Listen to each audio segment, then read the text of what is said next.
They called her the love goddess, the woman whose beauty and sensuality defined an entire era of Hollywood.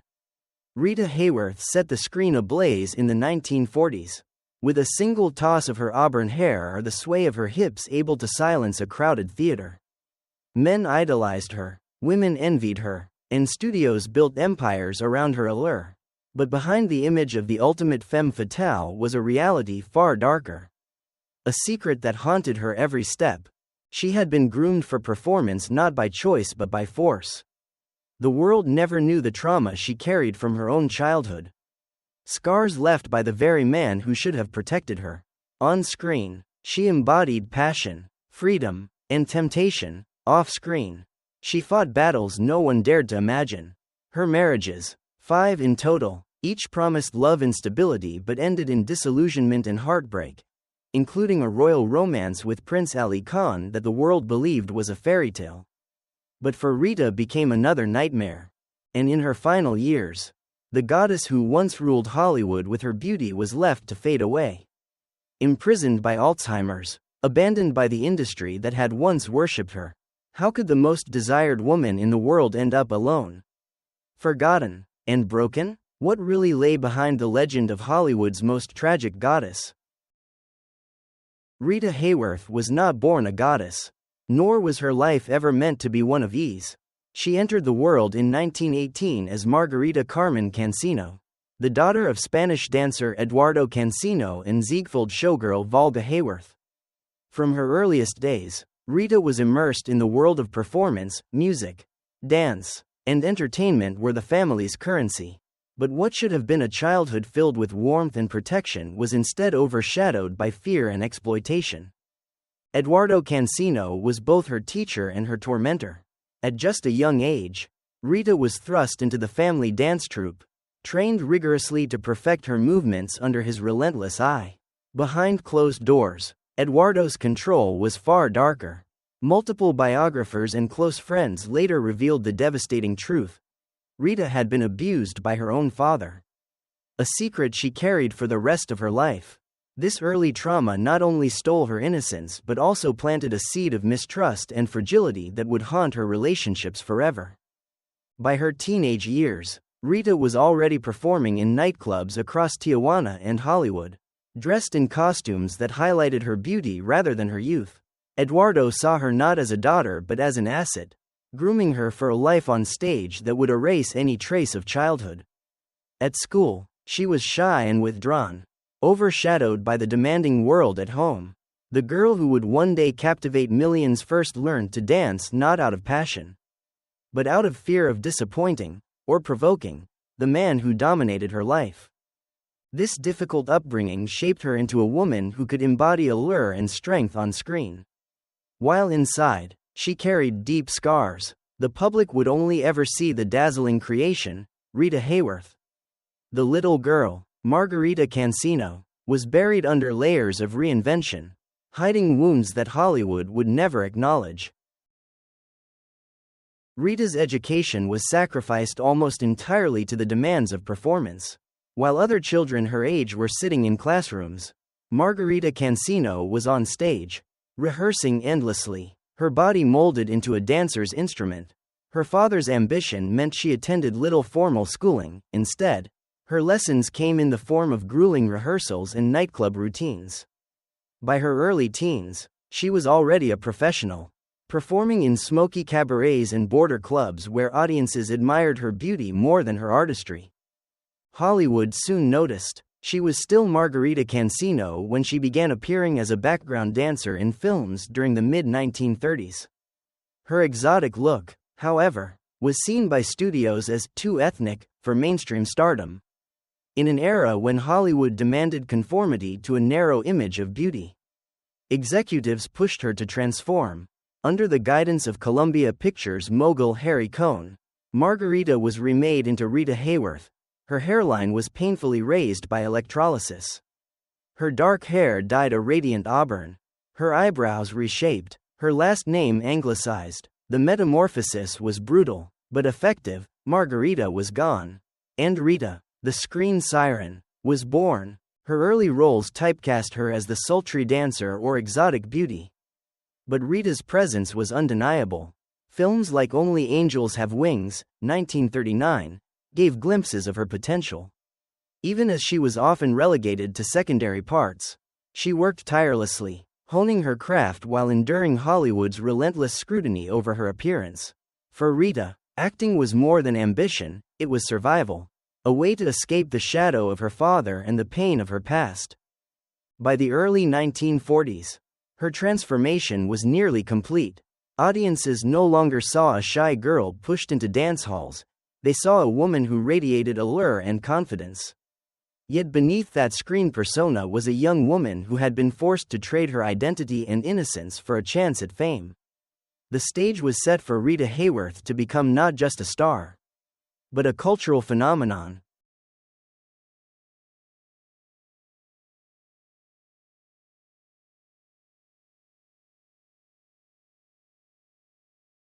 By the early 1940s, Rita Hayworth's transformation into Hollywood's love goddess was unstoppable. The studio system, always hungry for icons, found in her the perfect blend of sensuality and vulnerability. With her newly dyed auburn hair, dazzling smile, and hypnotic dance movements, she embodied the fantasy of an era desperate for glamour in the shadow of World War II. Her true breakthrough came with Blood and Sand, 1941, where she starred alongside Tyrone Power. Audiences were captivated not just by her beauty but by her magnetic presence. She was no longer a background dancer but the woman everyone's eyes followed. Soon after, films like You'll Never Get Rich, 1941, and You Were Never Lovelier, 1942, paired her with Fred Astaire, cementing her reputation as one of the greatest on-screen dancers of her generation. Astaire himself later admitted that she was his favorite partner, praising her natural rhythm and tireless work ethic. But it was Gilda, 1946, that made her immortal. In one unforgettable scene, Rita simply walked into a room, flipped her hair, and performed the sultry number Put the Blame on Mame. That single moment became iconic, redefining the screen femme fatale. Men across the world pinned her posters to their walls. Soldiers carried her image into battle, and Rita became the most desired woman alive. She was marketed not just as an actress but as an embodiment of passion and temptation, the ultimate Hollywood fantasy. At her peak, Rita Hayworth was one of the most bankable stars in the industry. Appearing in films like CoverGirl, 1944, with Gene Kelly and pal Joey, 1957. Her name meant glamour, allure, and box office success, yet with fame came a price. The woman behind the legend was suffocating under the weight of an image she could never fully escape. She was celebrated as a goddess, but she was still the same girl who had been molded and controlled since childhood, longing for something real in a world of make-believe.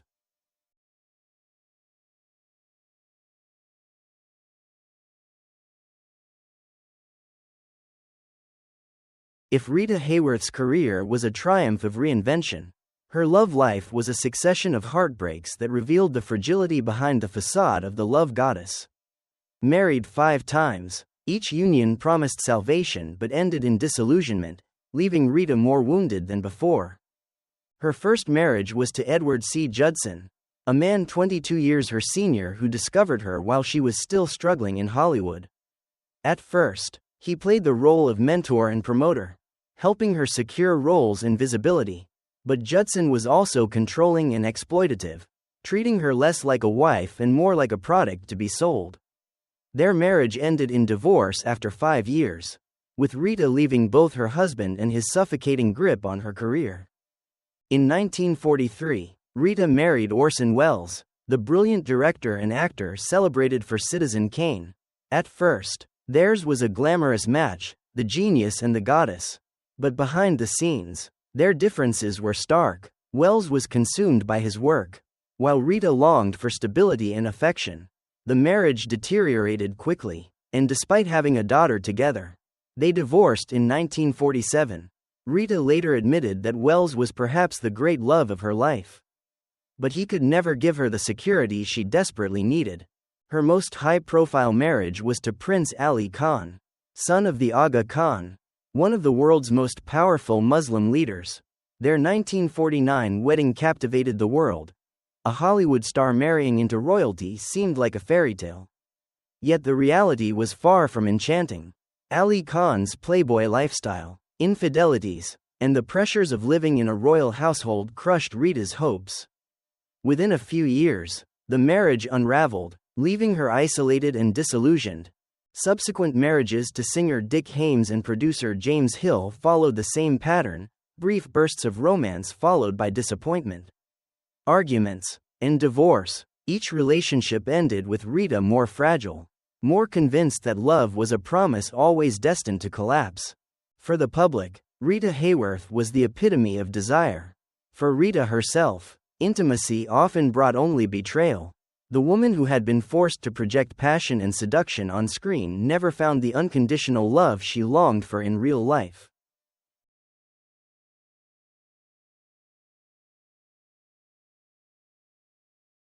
Behind the shimmering curtain of Hollywood glamour, Rita Hayworth's life was riddled with scandal and tragedy, most of which she kept locked away, hidden from the world that worshipped her.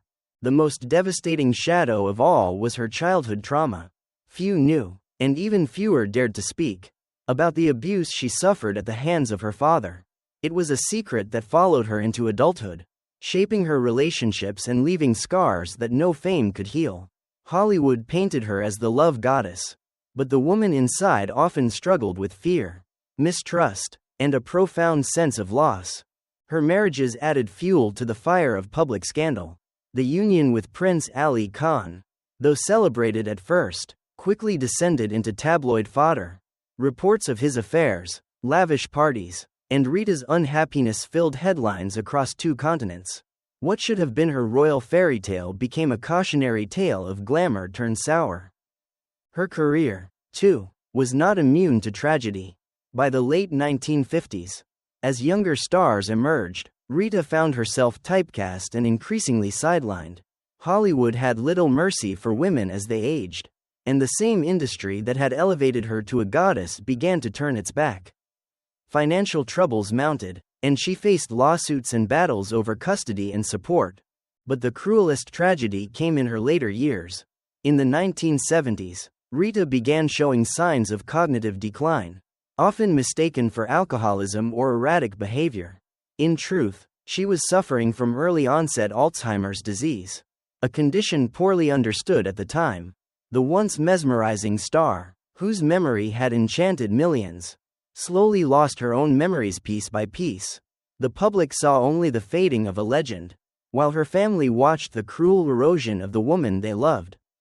For a woman who had been the fantasy of millions, there was a bitter irony in her decline.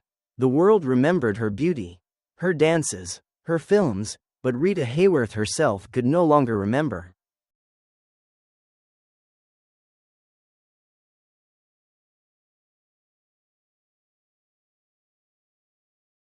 Even as tragedy weighed heavily on Rita Hayworth's life, there were moments when she attempted to reclaim her power and remind the world of her brilliance.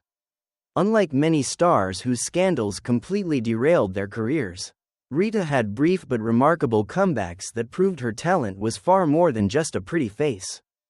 In the 1950s, after the collapse of her marriage to Prince Aly Khan, she returned to Hollywood with renewed energy.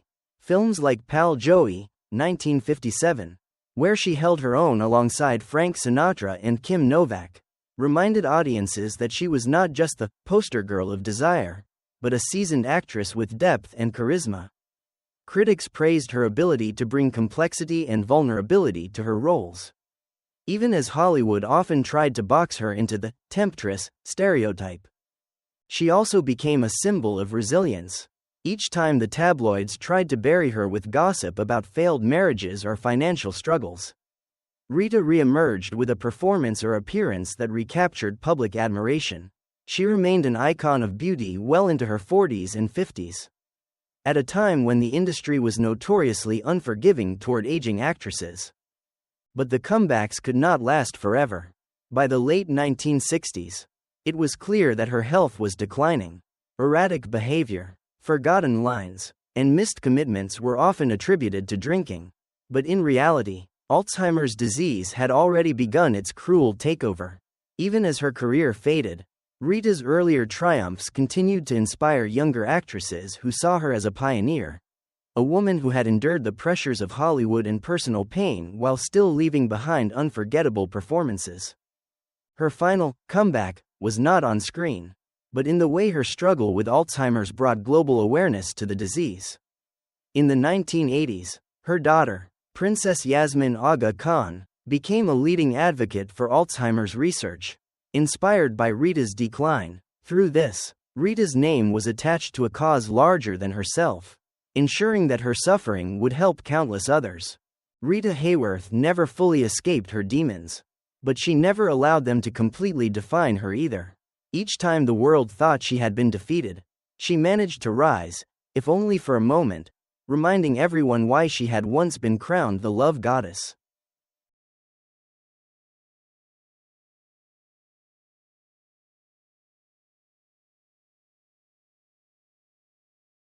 Rita Hayworth passed away on May 14, 1987, at the age of 68, after a long and heartbreaking battle with Alzheimer's disease. Her death marked not just the end of a star, but the end of an era, the passing of one of Hollywood's most luminous goddesses. At her funeral, both Hollywood royalty and real-world royalty gathered to mourn her, a reminder that despite her loneliness in later years, Rita's presence had touched people across the globe. Today, Rita Hayworth's legacy remains etched in the golden history of cinema. Her image as the love goddess, immortalized in films like Gilda, continues to define what Hollywood glamour means. Posters of her iconic hair flip still hang in dorm rooms and collectors' galleries, a timeless reminder of allure and mystery. But modern audiences, looking back, see more than just the fantasy. They see a woman who endured abuse, betrayal, and illness, yet still managed to carve out a career that defied the limitations placed on women of her time.